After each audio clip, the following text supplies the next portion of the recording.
Somewhere over the middle of the Pacific Ocean right now, water that is warmer than it has ever been recorded is sitting just below the surface, waiting to be pulled into the air. You can't see it. There's no storm, no cloud, nothing dramatic happening on the surface at all. But that heat is there, stored up like water behind a dam, and this summer it's going to come out. Here's a way to picture how much heat we're talking about. Scientists measure something called ocean heat content. And right now, the top layer of our oceans is holding more extra energy than at any point since we started measuring it. If you turn just 1 year's worth of that extra ocean heat into electricity, it would be enough to power every home on Earth for years. That's not the ocean being a little warmer. That's the ocean acting like a battery that's been charging for decades, and it's finally starting to discharge.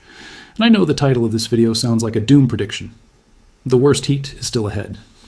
That sounds like a guy on the internet trying to scare you into watching. But that's not quite the full picture, and by the end of this video, I think you'll actually feel less scared, not more, because you'll understand exactly what's happening and exactly what you can do about it. By the end of this video, you're going to understand 3 things. First, why a heat wave that feels only a few degrees hotter than normal can actually be far more dangerous than that small number suggests. Second, what scientists are actually watching for, right? Now, the specific signal that tells them a heat event is about to turn deadly instead of just uncomfortable. And third, what this means for the actual place where you live, whether that's a city, a farm, or a small town, and what you can realistically do about it starting today. I want to be upfront with you about something. The next several minutes are going to be the hard part. I'm going to walk you through exactly how heat kills people, and it is not the way most people think. It's going to be uncomfortable to hear. I'm doing that on purpose, and I'm doing it first, because I think you deserve the real picture before I get to the reassuring part, which is coming, I promise. So stick with me through the hard part. The second half of this video is where things get a lot more hopeful. Before we get into it, I want to ask you something, and I actually want you to answer it in the comments. What's the hottest you've ever personally experienced where you live, and did it feel dangerous or just annoying? I read every single one of these, and I want to know how this maps onto real places, not just charts. If this is your first time here, here's the deal. We break down one real Earth science risk every single week. Not the scary headline version, the actual research behind it. Explained so it actually makes sense. No fear-mongering, no vague, the world is ending stuff. Just the real mechanism, in plain language. If that sounds like your kind of channel, stick around because there's a new one every week. And if you're finding this useful, hit like right now, not for me, but because it tells YouTube to put this in front of someone else who's about to go through a heat wave and has no idea what's actually happening to their body. That's the only reason the like button matters here. Okay, let's get into the real mechanism, because I think almost everyone has this wrong, and once you see it, you can't unsee it. Your body has an air conditioner built into it, and it's sweat. Here's how it actually works. When sweat evaporates off your skin, it pulls heat away from your body and carries it into the air. That's the entire trick. Evaporation is a cooling process.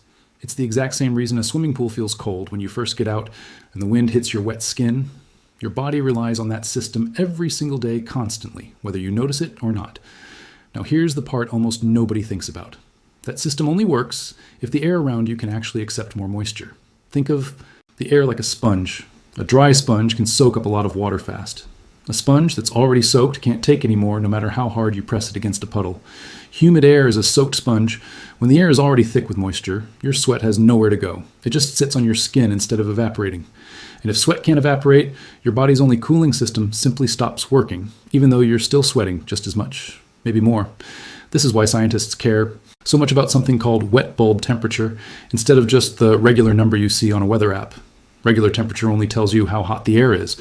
Wet bulb temperature tells you how hot the air is and how much moisture is already in it, combined into one number that represents how well your body can actually cool itself down.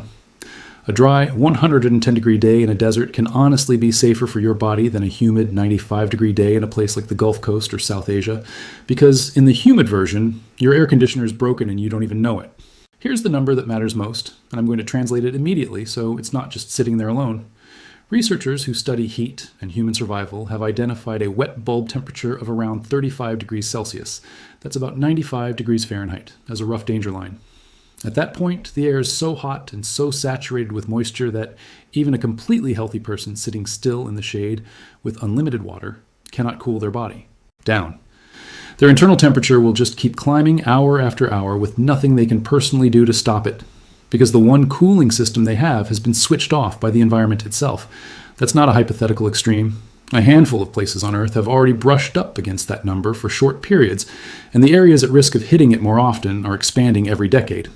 I want to pause here and give you a release valve, because I don't want you sitting in dread for the rest of this video.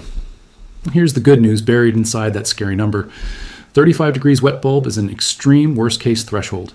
It is not what most heat waves look like, even bad ones. Most heat deaths, even in brutal heat waves, happen well before conditions get anywhere near that theoretical survival limit, which means the danger zone we actually need to worry about in real life starts much earlier than the absolute physical limit. And that's actually useful information because it means there's a wide window where warning systems, cooling centers, and simple personal choices can make the difference between life and death. This isn't a switch that flips from fine to fatal. It's a dial, and we have more control over that dial than the scary number alone makes it seem. But I do need to give you the second wave now, because there's a compounding risk most people never think about, and it's not the heat itself, it's the nights. Here's the thing about a heat wave that turns dangerous versus one that's just unpleasant. It's not really about how hot the daytime peak gets. It's about whether nighttime temperatures drop low enough for your body to recover. Normally, overnight cooling is when your body gets a break. Your core temperature comes back down, your heart rate slows, your organs get a chance to rest from the strain of the day. But during the worst heat waves, nighttime lows are climbing just as fast as daytime highs, sometimes faster. If a night stays in the 80s instead of dropping into the 60s, your body never gets that recovery period, day after day of that, and the heat strain just stacks up, like debt that never gets paid off. This is one of the most dangerous and least talked about parts of the whole heat crisis, and it's exactly what emergency room doctors watch for during a multi-day heat event, because that's when the deaths start climbing on day 3, 4, and 5, not day 1. Now let's do the detective story, because I think this is honestly one of the coolest parts of climate science, and almost nobody knows it. For a long time, when a heat wave hit and people died, cities would just chalk it up to, it was a hot summer. There wasn't a clean way to prove that any specific heat event was unusual, or how many deaths it actually caused beyond what would have happened anyway. Heat deaths are sneaky. Someone with a weak heart doesn't die of heat. Their death certificate says heart attack. Someone with breathing problems doesn't die of heat. Their certificate says respiratory failure. Heat was hiding behind other causes of death for decades, and nobody could see the real pattern. The breakthrough came from a strange direction. Statisticians looking at something called excess mortality. Instead of asking, did this person die from heat, researchers started asking a completely different question. In this city, during this exact week, how many people died compared to a normal week with normal weather? If a city usually has, say, 200 deaths in an average July week, and suddenly it has 500 deaths during a heat wave week, those extra 300 deaths are the fingerprint. Nobody has to prove any individual death was caused by heat. The pattern itself is the proof. It's like a detective who can't identify a single culprit walking away with a stolen painting, but who realizes that every time this one specific person visits the museum, a painting goes missing. You don't need a confession. The pattern is the evidence. When scientists applied this excess mortality method to past heat waves, the reveal was staggering. Heat waves that official records had listed as causing a few dozen deaths were actually responsible for thousands, hidden behind heart attacks, strokes, and breathing failures that never got labeled as heat-related. This single shift in how we count heat deaths is the reason heat is now understood as one of the deadliest weather hazards on the planet, deadlier than hurricanes, deadlier than tornadoes, deadlier than floods, in most years, in most countries. It was never that heat wasn't dangerous before, it's that we didn't have the right tool to see it. Once we did, the picture changed completely. Now, I have to address the thing that shows up in the comments every single time a video like this goes up. So let's just deal with it directly. Some people will tell you that heat wave warnings are exaggerated or manufactured to push a political agenda or to get funding for climate research. I want to be straight with you about this.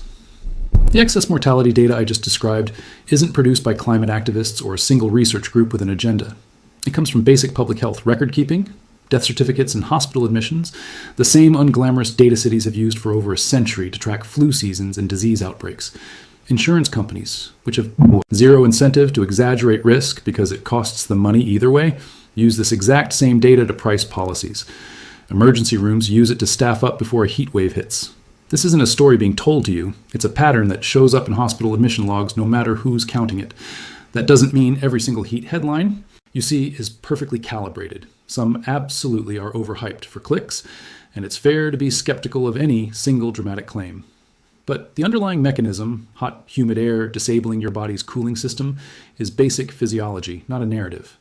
I also want to be honest about where scientists genuinely disagree, because pretending there's no uncertainty would be dishonest. Researchers don't fully agree on exactly how fast the frequency of extreme heat events will keep increasing in specific regions, or exactly how much of any single heat wave can be attributed to long-term warming versus normal year-to-year weather variation. Climate systems are complicated, and anyone who tells you the exact numbers for every single city decades from now is overselling their own certainty. What scientists broadly agree on is the direction and the mechanism, not the exact schedule. Let's go back to the sponge for a second, because I want to build on it. Remember, humid air is a soaked sponge that can't take any more moisture from your sweat. Here's the second order effect almost nobody considers. It's not just your body that struggles when the sponge is full.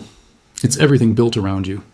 Power grids are designed around expected peak demand based on historical weather patterns. When a heat wave pushes temperatures well past what a region normally experiences, everyone cranks their air conditioning at the exact same time, which spikes electricity demand right when the grid is under the most physical stress, because heat also makes power lines less efficient and transformers more likely to fail. This is exactly the mechanism behind some of the worst blackouts during recent heat waves in places from Texas to India to parts of Europe. And a blackout during a heat wave isn't just inconvenient. It removes the one tool, air conditioning, that lets vulnerable people survive conditions their bodies literally cannot handle on their own. The heat wave and the power failure aren't two separate disasters. They're the same disaster, compounding on itself in a way that most emergency planning wasn't originally built around. Here's where I bring us back down, because that's genuinely one of the scarier compounding risks in this whole topic, and I don't want to leave you there. The good news is that this exact vulnerability, the power grid and heat wave combination, is now one of the most actively studied and actively engineered against problems in emergency planning.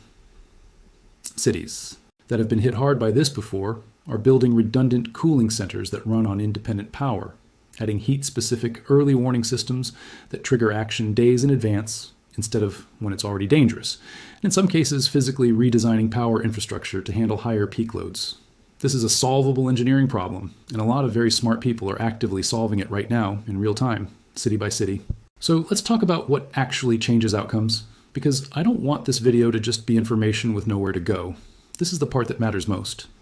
The single biggest thing that saves lives during extreme heat is knowing your nearest cooling space before you need it, not during an emergency. That could be a public library, a mall, a community center, or an official cooling center your city sets up during heat emergencies. Look this up once, right now, today, before there's any heat wave happening, so it's not a decision you're making while already overheated, and thinking clearly is harder. Second, understand that a fan is not the same thing as air conditioning once air temperature gets high enough. Below about 95 degrees Fahrenheit, a fan genuinely helps by moving air across your skin and helping sweat evaporate. But once air temperature climbs above that, moving hot air across your skin can actually add heat instead of removing it. If you don't have air conditioning and temperatures are getting extreme, a fan alone stops being enough, and that's exactly when you need to get to a cooling center instead of assuming the fan has you covered. Third, check on the people around. You who are at highest risk, specifically older adults living alone, people with heart or lung conditions, and people without reliable air conditioning. A huge number of heat deaths happen to people who are physically isolated, not because nobody cared, but because nobody knew they were struggling until it was too late. A 5-minute phone call during a heat wave, just to say, hey, are you doing okay? Do you have a way to cool down? Is one of the most effective, least expensive interventions that exists for this entire problem. Fourth, water and electrolytes matter, but timing matters more than most people think. Don't wait until you're thirsty. By the time you feel thirsty, you're already somewhat dehydrated, and dehydration makes your body's cooling system less effective right when you need it working at full strength. And fifth, if you live somewhere that gets real heat waves, know the difference between heat exhaustion and heat stroke, because this is the one that actually saves lives. Heat exhaustion looks like heavy sweating, weakness, and nausea. Heat stroke is when someone stops sweating, their skin gets hot and dry, and they become confused or lose consciousness. That's not a drink some water and rest situation. That's a medical emergency every single time, and it means calling for help immediately, because heat stroke can cause permanent organ damage or death within a very short window if the body isn't cooled down fast. We started this video floating over a warm patch of ocean, invisible heat stored up like water behind a dam. That heat isn't going anywhere. It's already loaded into our climate system, and it's going to keep pushing. Summer's hotter for years to come, whether or not any single headline about it turns out to be exaggerated. But here's the actual takeaway I want you to leave with. Heat isn't dangerous because of some mysterious, unstoppable force. It's dangerous because it quietly disables a cooling system you've relied on your entire life without ever thinking about it, your own sweat, in exactly the conditions where you'd least expect it to fail. Once you understand that mechanism, you're not powerless against it anymore. You know what to watch for, you know who to check on, and you know the line between uncomfortable and genuinely dangerous. The worst heat really might still be ahead, but so is everything we now know about surviving it.